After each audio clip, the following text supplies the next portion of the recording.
order. You are an incorrigible delinquent at times. Behave yourself, man.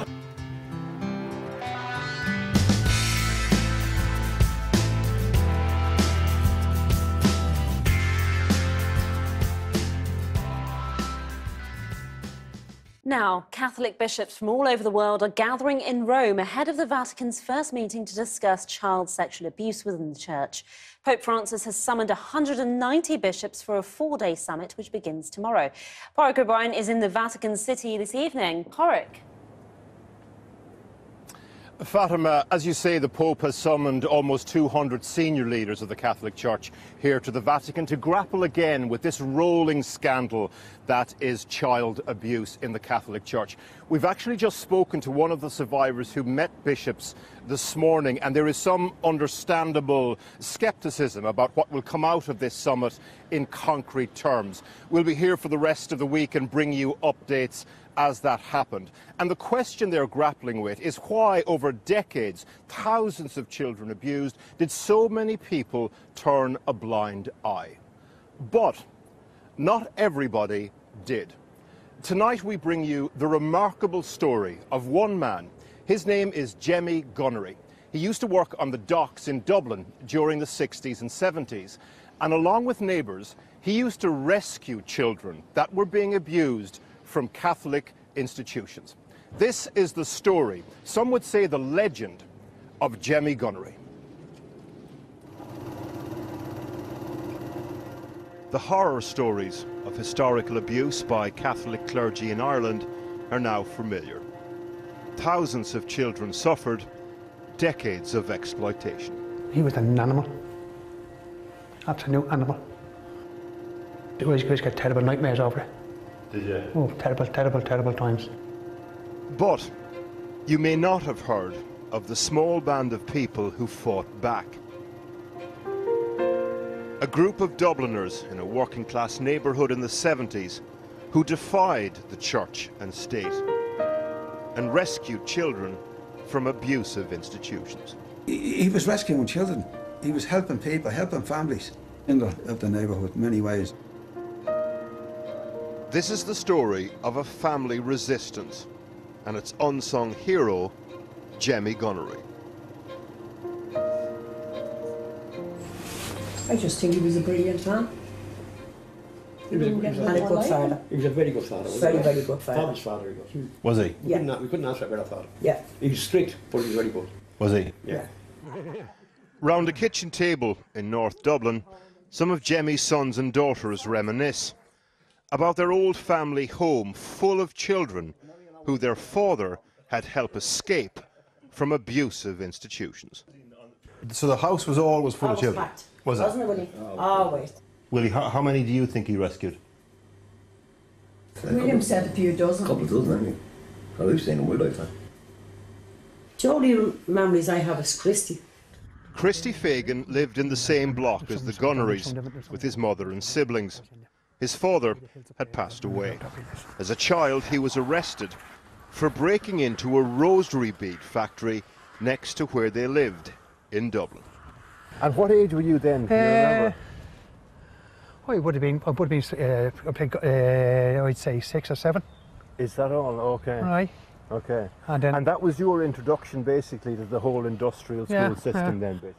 The industrial schools in Ireland were run by orders of Christian brothers, part Borstals, part orphanages. The catalogue of abuse that occurred in these institutions is well documented. Places like Letterfrack, Artane and Ferryhouse, County Tipperary, where Christy ended up.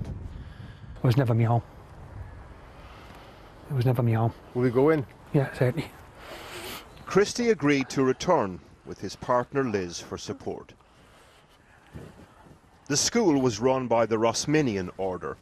It's important to say that the Rosminians were one of the first orders to publicly apologise when the child abuse scandal came to light in Ireland. Christy was one of many who were compensated as adults after the torture they experienced as children. The only thing left of the original complex, the alcove of the old chapel. This is where you're supposed to feel safe.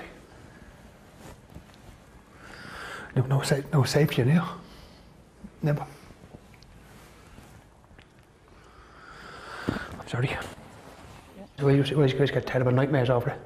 Did you? Oh, terrible times. What kind of nightmares? I mean, like, why you were getting taken out of your bed, or getting taken into a room. A lot of stuff happened to me here. A lot of stuff that the only person I speak to is Liz about. I mean, I don't want to say that on camera, you know what I mean? Yeah. But a lot of stuff happened here. Yeah. A lot of stuff that should never happen to any child. But back in Dublin, Jemmy Gunnery was planning to break him out of the nightmare. On a Sunday morning at dawn, he knocked for Christy's brother, Terry Figg. There was a knock on the door in Corporation Buildings, and I got up and I opened the door and Jemmy was there. And he said, Christy's down in what you call it, in Tipperary in Clonmel.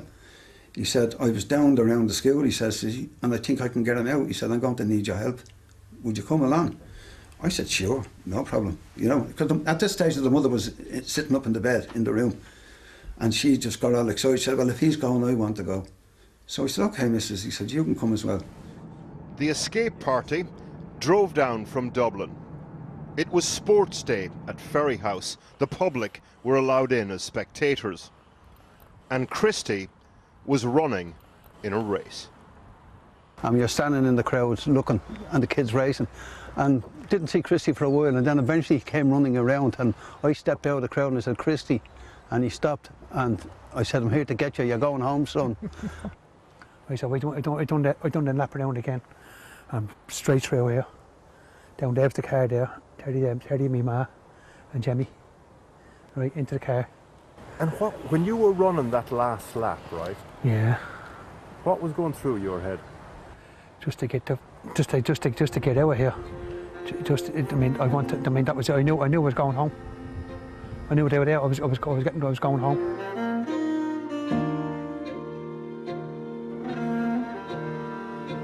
And we sped off, and Jemmy took us up into the ruins of the Rock of Cashel. And he had some food, he had it all, it was well planned. And he said, the reason why we're not going back, he says, because the police will be checking Dublin registration cars and we'll be captured. The thing about this story, of course, is that it is not a history lesson. Decades on, the Catholic Church continues to grapple with child abuse, continues to ask why blind eyes were turned. Jemmy Gunnery did the opposite. If Jemmy was standing here with us, Christy, what would you say to him? I wouldn't be able to thank him enough. I couldn't thank him enough. Because basically, he saved my life.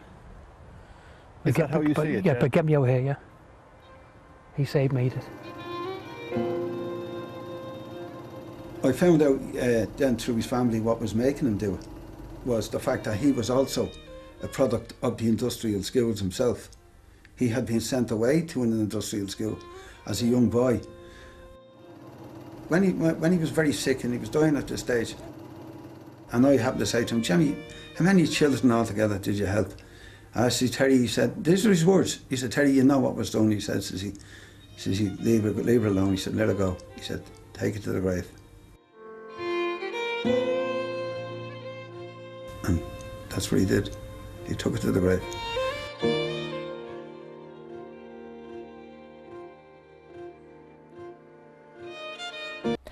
Pope Francis is holding an unprecedented meeting of senior figures in the Catholic Church to try to ensure children and young people are protected from sexual abuse.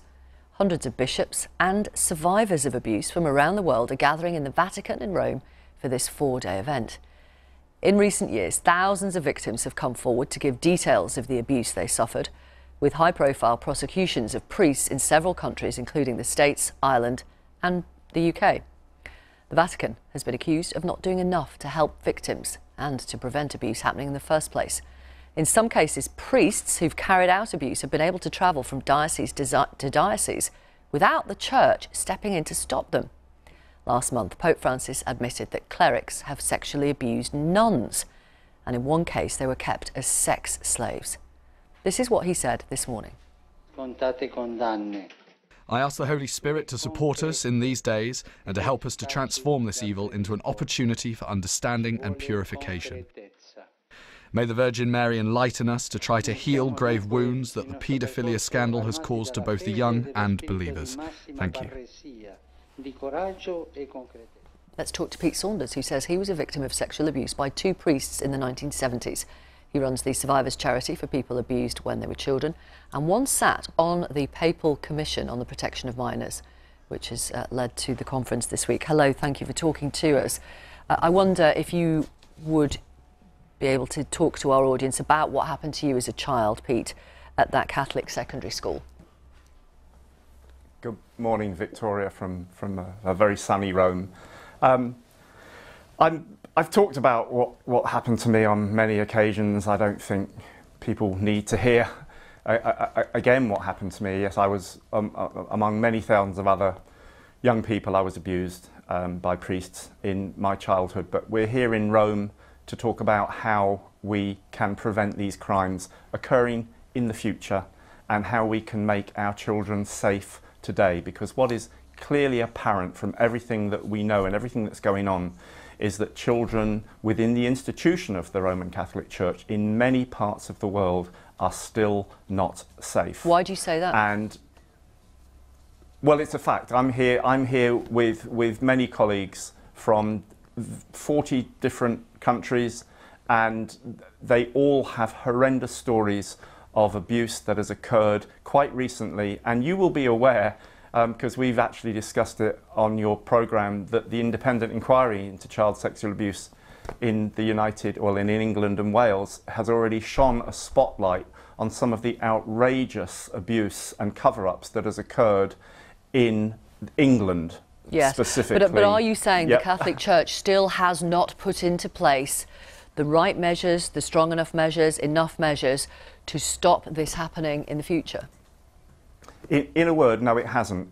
In certain parts of the world, for example in England and Wales, the Church has got good policies and procedures and safeguarding systems in place. It isn't always about that. And again, the independent inquiry was able to expose that for example, the Benedictines in Ampleforth and Downside, and most recently in Ealing, not far away from where you are, ignored those safeguarding policies and procedures, and children were still left in danger. Yeah. We're here. And I am not, and those revelations were absolutely shocking, but that was decades ago. No, Victoria, it wasn't decades ago. It wasn't decades ago. Read the reports. Read the reports into Ampleforth and Downside. I was at the hearings into Ealing Abbey. Soper, the abbot of Ealing Abbey, was only jailed about a year ago. He was given something like 18 years in jail. But the other people involved in that place have abused children far more recently. In no way was it decades ago. Don't be misled by false rumours. These are things that are very, very current. And the Pope has the power as the Supreme Pontiff of our church, and I say our church because the church consists of hundreds of millions of people around the world, not just the clergy. He has the power to build into the canon law, the church law, a rule that says if you as a priest, a nun, or any other member of the clergy abuse, assault, rape a child, you will be not only handed over to authorities with all the information that we hold about that person to the authorities, but you will be permanently excluded from the priesthood. And that does not happen at the moment. And that's what you would be calling for. With the cover-ups. Absolutely, and likewise with the cover-ups, bishops and cardinals who cover up, and we know that happens around the globe, Victoria, they must also face total exclusion from priestly ministry. That's the only thing that the church can do that will go some way to protecting our children now and in the future. Has this shaken your belief in your God? No, funnily enough, nothing shakes my belief in the Almighty. It continues to shake And the Pope's comments last night are just beyond, they're like a Trumpian tantrum, where last night he referred to people who are accusing the church of being relatives, friends, cousins of the devil. That's an incredibly inflammatory and horrible thing to say. And it's water off a duck's back to most of us survivors here in Rome. We're used to his irrational outbursts. But to say such a thing, to invoke the devil over this issue, will be putting lots of people, particularly survivors, in danger in many other parts of the world where they hang on every word that the Pope says. So when the organisers of this conference in Rome say we want to send a message directly to survivors and their families, we acknowledge that there was an inadequate attempt to deal with this issue and a shameful lack of capacity to understand your pain. We offer our sincerest apologies and our sorrow. We ask you to believe in our goodwill and in our sincerity. We invite you to work with us to put in place new structures to ensure that the risks are minimised, and this meeting will focus on the protection of minors. Do you not buy that? Absolutely not, because yesterday the organising committee of this summit, which I have to say includes at least one cardinal who is already credibly accused of covering up, and that's been acknowledged even by his own colleagues, a cardinal from the United States. When you've got an organising committee and then 12, 13 of my colleagues went along to that meeting expecting to meet with the Pope. The Pope refused to turn up because he was meeting some politicians from Spain to discuss probably something far less important than the protection of our children. I think that sums things up. And what was said at the end of that committee, Victor, and I think this is very important, is the only person who can actually change canon law and go some way to protecting these children in the way that I described is the Pope himself. Okay, thank you so much for talking to us. Thank you from Rome.